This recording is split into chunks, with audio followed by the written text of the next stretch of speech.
Hello everyone, welcome to my channel literature साथी viewers. अगर आपको ये वीडियो पसंद आए तो लाइक कर दीजिए और मेरे चैनल लिटरेचर साथी को सब्सक्राइब भी कर दीजिए। तो ज़्यादा टाइम ना वेस्ट करते हुए आज के टॉपिक में आते हैं। आज का टॉपिक है हमारा विश्वविद्यालय अनुदान आयोग, यूनिवर्सिटी ग्रांट्स कमीशन, यूजीसी। आज हम इस विषय पर चर्चा करेंगे, इसके बारे में जानेंगे मेन पॉइंट्स, और जो आपके आने वाले एग्जाम के लिए बहुत ही हेल्पफुल हो सकते हैं। तो चलिए आज के टॉपिक पे हम बात करते हैं। प्राचीन भारत से लेकर आधुनिक भारत तक, यानी कि जो पहला का भारत था और आज का भारत स्वतंत्रता के बाद, उच्च शिक्षा के ने भारतीय इतिहास में हमेशा प्रमुख स्थान बनाए रखा है।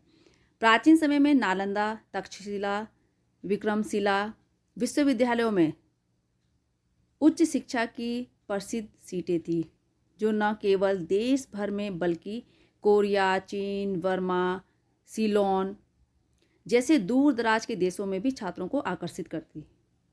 और नेपाल आज भारत दुनिया में सबसे बड़ी उच्च शिक्षा प्रणालियों में से एक का प्रबंधन करता है।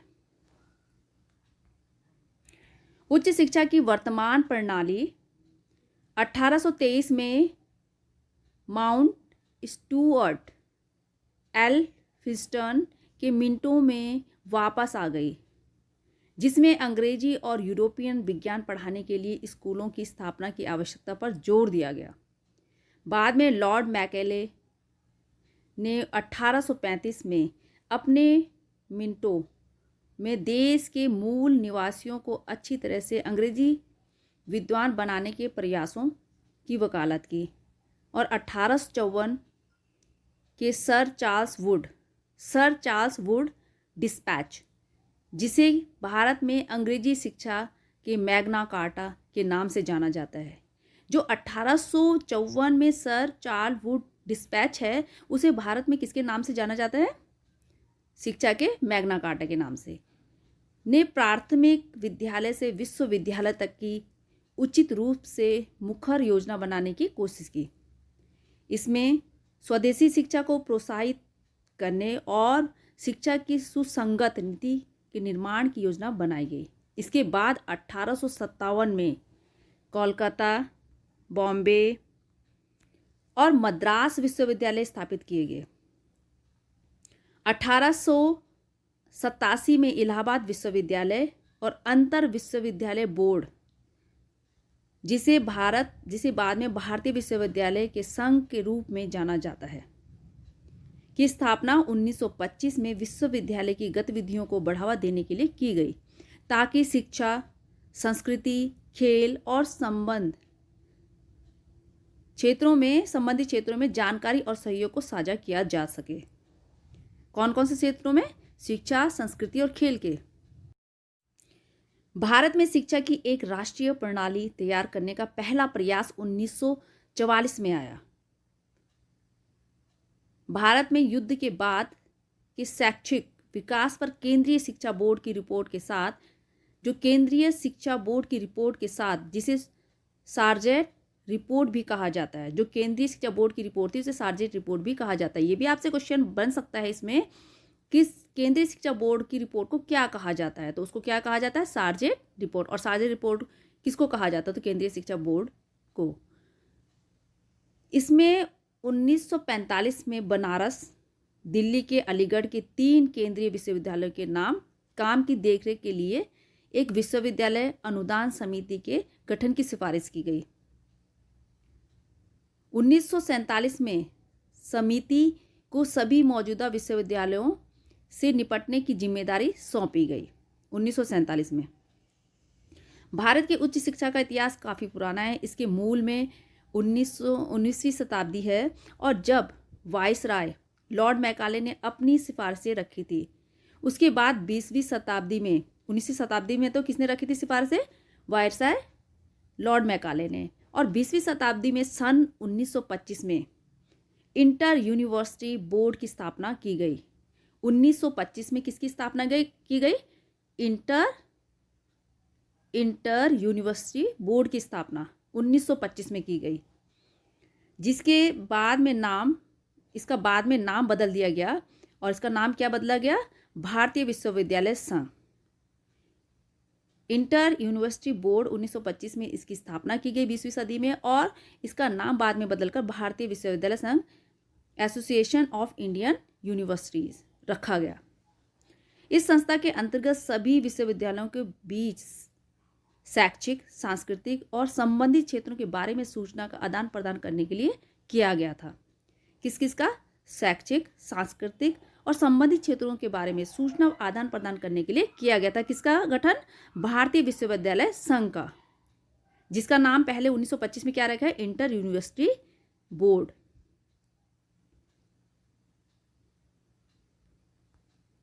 भारतीय स्वतंत्रता के तुरंत बाद क्या हुआ? विश्वविद्यालय शिक्षा आयोग की स्थापना की गई, और ये विश्वविद्यालय शिक्षा आयोग की स्थापना 1948 में की गई।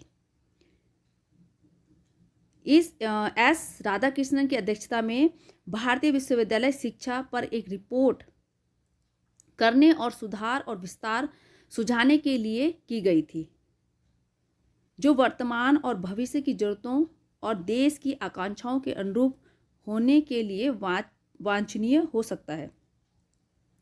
यह सिफारिश की गई कि विश्वविद्यालय अनुदान समिति को यूनाइटेड किंगडम के विश्वविद्यालय अनुदान आयोग के सामान्य मॉडल पर पुनर्गठित किया जाना चाहिए, जिसमें पूर्वकालिक अध्यक्ष और अन्य सदस्यों और अन्य सदस्यों को प्रतिनिधि के शिक्षाविदों के बीच से नियुक्त किया जाए। जो शिक्षाविद है उन्हीं के बीच से उनको नियुक्त किया जाए। किसको? पूर्वकालिक अध्यक्ष और अन्य सदस्यों को। सन 1952 में सरकार ने निर्णय लिया। क्या निर्णय लिया सरकार ने? केंद्रीय और उच्च शिक्षा संस्थानों, केंद्रीय सरकार, सेंट्रल गवर्नमेंट ने, और उच्च शिक्षा संस्थानों को दी जाने वाली वित्तीय सहयोग, जो भी उनको सहायता दी जाती थी, के मामलों को यूनिवर्सिटी ग्रांट कमीशन के अधीन लाया जाएगा। यूनिवर्सिटी ग्रांट कमीशन यानी कि यूजीसी के अधीन लाया जाएगा। और इस तरह 28 दिसंबर 1953 को तत्कालीन शिक्षा मंत्री मौलाना अब्दुल कलाम आज़ाद, उस टाइम वो शिक्षा मंत्री थे, ने औपचारिक तौर पर यूनिवर्सिटी ग्रांट कमीशन की नींव रखी। तो यूनिवर्सिटी ग्रांट कमीशन की नींव किसने रखी? शिक्षा मंत्री, उस समय जो शिक्षा मंत्री थे मौलाना अब्दुल कलाम ने रखी थी। और ये कब रखी थी? 28 दिसंबर 1953 को। ये भी आपका बहुत ही इंपॉर्टेंट क्वेश्चन है। इसके बाद 1956 में यूजीसी को संसद में पारित एक विधेयक के बाद सरकार के अधीन लाया गया और औपचारिक तौर पर इसको स्थापित माना गया। तो 1956 में ही इसको औपचारिक तौर पर स्थापित माना गया। भारत भर में क्षेत्रीय स्तर पर अपने कार्यों को सुचारू रूप से आरंभ करने के लिए यूजीसी ने कई स्थानों पर अपने कार्यालय खोले। विकेंद्रीकरण की इस प्रक्रिया में यूजीसी ने 6 स्थानों पर अपने कार्यालय खोले। 6 स्थानों पर यूजीसी ने अपने कार्यालय खोले। भारत का विश्वविद्यालय अनुदान आयोग, जिसे हम यूनिवर्सिटी ग्रांट्स कमीशन यूजीसी के नाम से जानते हैं, केंद्रीय सरकार का एक आयोग है। ये केंद्रीय सरकार का आयोग है और जो विश्वविद्यालयों को क्या देता है? मान्यता देता है। जो हमारा यूजीसी है वो केंद्रीय सरकार का एक आयोग है और ये विश्वविद्यालयों को मान्यता देता है। यही आयोग सरकार द्वारा मान्यता प्राप्त विश्वविद्यालयों, और जो सरकार द्वारा मान्यता प्राप्त विश्वविद्यालय हैं या महाविद्यालय हैं, उनको अनुदान भी किसके द्वारा प्रदान की जाती है? विश्वविद्यालय अनुदान आयोग के द्वारा ही प्रदान की जाती है।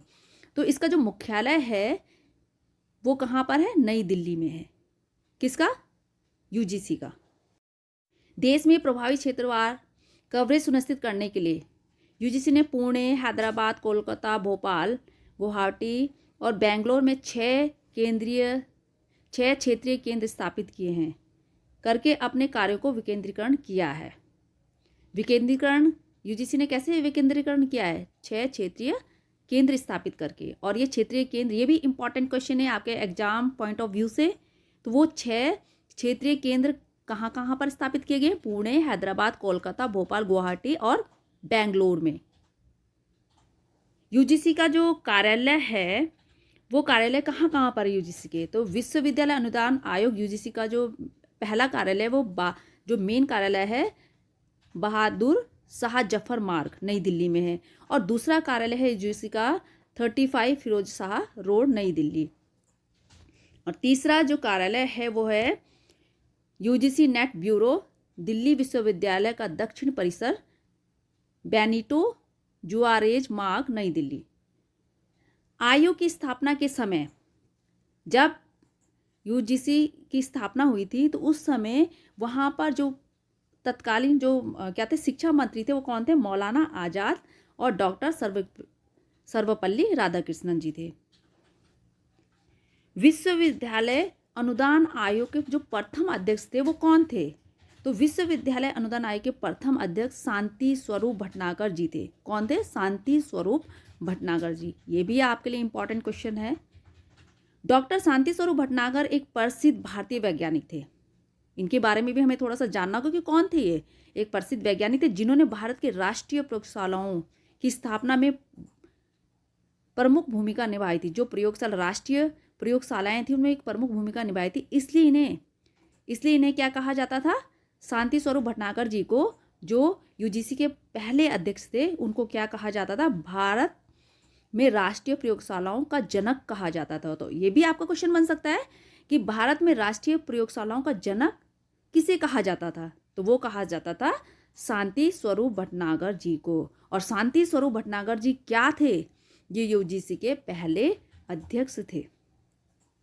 डॉक्टर शांति स्वरूप भटनागर जी वैज्ञानिक एवं औद्योगिक अनुसंधान परिषद, वैज्ञानिक एवं औद्योगिक अनुसंधान परिषद, जिसको हम शॉर्ट में कहते हैं CSIR, की स्थापना में भी इन्होंने महत्वपूर्ण भूमिका निभाई थी और इससे पहले महानिदेशक भी रहे।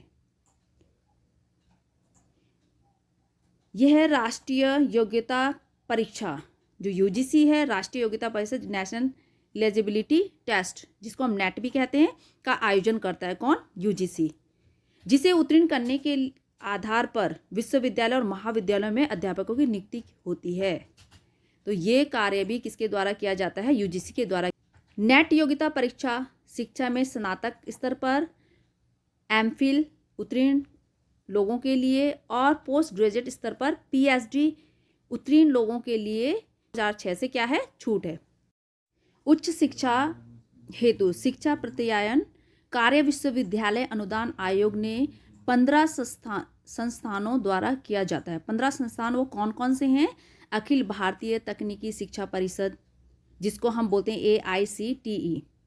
तो AICTE का मीन्स है अखिल भारतीय तकनीकी शिक्षा परिषद। दूसरा है भारतीय चिकित्सा परिषद MCI। थर्ड भारतीय कृषि अनुसंधान परिषद ICAR। दूर शिक्षा परिषद, जिसको हम बोलते हैं DEC। भारतीय बार परिषद BCI। राष्ट्रीय शिक्षा परिषद NCTE, जो मैं पहले वीडियो में आपसे इसमें चर्चा कर चुकी हूँ। भारतीय पुनर्वास परिषद RCI। भारतीय चिकित्सा परिषद MCI, यह भी बता चुकी मैं आपको। भारतीय फार्मेसी परिषद PCI। भारतीय नर्सिंग परिषद INC। भारतीय दंत चिकित्सा परिषद DCI। केंद्रीय होम्योपैथिक परिषद CCH एंड केंद्रीय भारतीय औषधि परिषद CCIM। पुनर्वास परिषद राष्ट्रीय ग्रामीण संस्था परिषद, उच्च शिक्षा राज्य परिषद। तो ये क्या हैं? यूजीसी के, ये यूजीसी के शिक्षा प्रत्यायन कार्य विश्वविद्यालय हैं। 22 दिसंबर 2017 को केंद्र सरकार ने प्रोफेसर धीरेन्द्र पाल सिंह को विश्वविद्यालय अनुदान आयोग यूजीसी का नया अध्यक्ष नियुक्त किया है। वर्तमान में भी यही यहाँ पर अभी हैं, कार्यरत हैं। उपाध्यक्ष विश्वविद्यालय अनुदान आयोग नई दिल्ली के डॉक्टर भूषण पटवर्धन जी हैं और डॉक्टर भूषण पटवर्धन जी एक जैव चिकित्सा वैज्ञानिक हैं और इस समय ये भूषण पटवर्धन जी PhD FNASC और FAMS प्रोफेसर एवं पूर्व निदेशक interdisciplinary school health sciences Savitribai Phule Pune विश्वविद्यालय पुणे भारत। वह एल्सेवियर द्वारा प्रकाशित पत्रिका आयुर्वेद एवं इंटीग्रेटिव मेडिसिन के मुख्य संपादक भी हैं। सचिव विश्वविद्यालय अनुदान आयोग के नई दिल्ली के सचिव हैं प्रोफेसर रजनीश जैन। प्रोफेसर रजनीश जैन के पास लगभग 30 साल का पेशेवर अनुभव है, जिसमें शिक्षण, अनुसंधान, प्रशासन, संस्थान निर्माण और कॉरपोरेट प्रशिक्षण शामिल है। उन्हें इंस्टीट्यूट ऑफ मैनेजमेंट स्टडीज़ में निदेशक और आचार्य के रूप में कार्य किया है। वे international institute of professional studies में आचार्य और अतिरिक्त निदेशक, सेंटर फॉर ई बिजनेस के में निदेशक, board of study in management में अध्यक्ष, देवी अहिल्या विश्वविद्यालय इंदौर में विकास अनुभाग के प्राचार्य प्रभारी और छात्र कल्याण के संकाय अध्यक्ष के रूप में भी कार्य किया है। अपने पूर्व के कार्यकालों में उन्होंने वित्तीय सलाहकार विश्वविद्यालय अनुदान आयोग के श्री PK ठाकुर जी हैं। वे भारतीय डाक और दूरसंचार लेखा वित्त सेवा IP और TAFS के वर्ष 1992 के बैच के समूह क के अधिकारी हैं और वर्तमान में भारत सरकार के वरिष्ठ ग्रेड अधिकारी SAG हैं।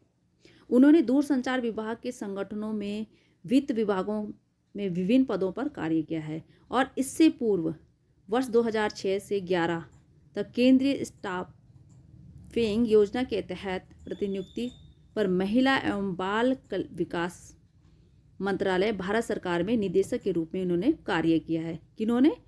श्री PK ठाकुर जी ने।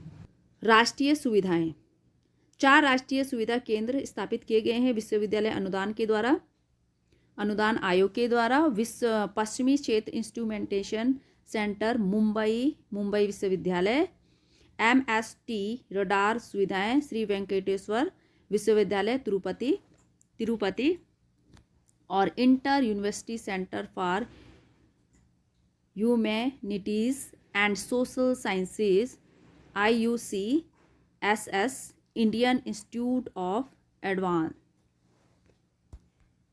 Study Shimla, crystal growth centre Anna विश्वविद्यालय मद्रास।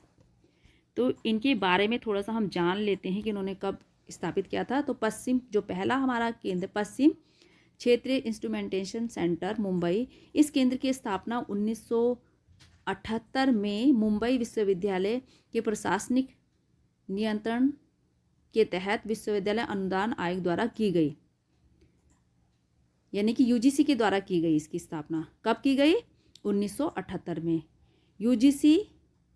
USIEC कर्मचारियों और छात्रों को उन्नत अध्ययन कार्यक्रम आयोजित करने के लिए उपकरणों के रखरखाव के लिए प्रशिक्षण प्रदान किया जा सके, जैसे शिक्षकों के लिए कार्यशाला, विश्वविद्यालयों और राष्ट्रीय प्रयोगशालाओं और उद्योग से शोधकर्मी आदि, ये सारे काम इसके अंतर्गत किए गए। सेकंड है MST रडार सुविधाएं। तो MST रडार सुविधाएं श्री वेंकटेश्वर विश्वविद्यालय तिरुपति। तो विश्वविद्यालय अनुदान आयोग ने भारतीय विश्वविद्यालय में शोधकर्ताओं और वैज्ञानिकों द्वारा गड्डंकी में तैयार की गई राष्ट्रीय MST रडार सुविधाओं का उपयोग करने के लिए वर्ष 1990 में SU विश्वविद्यालय तिरुपति के भौतिक विभाग में MST रडार अनुप्रयोग केंद्र स्थापित किया। कब किया? 1990 में। केंद्र के मुख्य उद्देश्य विश्वविद्यालयों, इसका उद्देश्य क्या था इस केंद्र का? इस केंद्र को खोलने का जो मुख्य उद्देश्य था, विश्वविद्यालय और महाविद्यालयों के संस्थानों में IUC के सहयोगी के रूप में संस्थान में आमंत्रित करना। और IUC का उद्देश्य महाविद्यालयों विश्वविद्यालयों में शोधकर्ताओं और युवा शिक्षकों के लिए शोध संगोष्ठियाँ आयोजित करना और राष्ट्रीय और अंतर्राष्ट्रीय रुचि की महत्वपूर्ण समस्याओं पर चर्चा करने के लिए अध्ययन सप्ताह आयोजित करना, ये इसका कार्य था। क्रिस्टल ग्रोथ सेंटर अन्ना विश्वविद्यालय मद्रास, यह केंद्र 1982 में स्थापित किया गया और इसके उद्देश्य क्या थे? तकनीकी और औद्योगिक महत्व के क्रिस्टल के विकास और कैरेक्टराइजेशन की सुविधा के लिए विकसित करना, ज़रूरतमंद उद्योगों और प्रयोगशालाओं के बीच अंतर को कम करना, अनुसंधान आदि के लिए विशेष क्रिस्टल की आवश्यकताओं के संबंध में भारत के विभिन्न संस्थानों की ज़रूरतों को पूरा करने के लिए 11वीं योजना समीक्षा समिति की सिफारिशें। 1909 में केंद्रीय मानव संसाधन विकास मंत्री ने एक योजना सामने रखी जिसमें विश्वविद्यालय अनुदान आयोग और अखिल भारतीय तकनीकी शिक्षा परिषद को बंद करके उसके स्थान पर अधिक शक्ति संपन्न प्राधिकरण बनाने की बात कही गई थी। कब? 1909 में। किसके द्वारा? केंद्रीय मानव संसाधन विकास मंत्री के द्वारा। और मार्च 2015 में केंद्रीय मानव संसाधन विकास मंत्री कौन थी उस समय? कौन है? श्रीमती स्मृति ईरानी द्वारा नियुक्ति एवं समिति ने कहा, क्या कहा? नियुक्त समिति ने कहा, जो उनके द्वारा नियुक्त समिति की बनाई गई थी, उसने कहा कि UGC अपने मकसद में असफल रहा है और इसे क्या करना चाहिए? भंग कर देना चाहिए। देश के शिक्षा क्षेत्र में बड़े सुधार के उद्देश्य से केंद्र सरकार ने क्या किया कि विश्वविद्यालय अनुदान आयोग UGC और अखिल भारतीय तकनीकी शिक्षा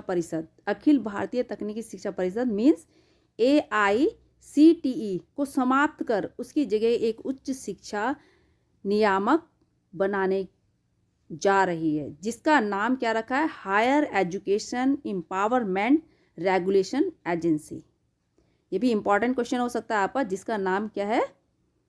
higher education empowerment regulation agency, और जिसको शॉर्ट में कहते हैं HEERA रखा गया है। नीति आयोग ने CEO अमिताभ कांत, नीति आयोग के जो CEO हैं अमिताभ कांत और उच्च शिक्षा सचिव के शर्मा के अलावा कुछ अन्य विशेषज्ञों की एक समिति इससे संबंधित कानून को तैयार करने के लिए काम कर रही है। किससे संबंधित?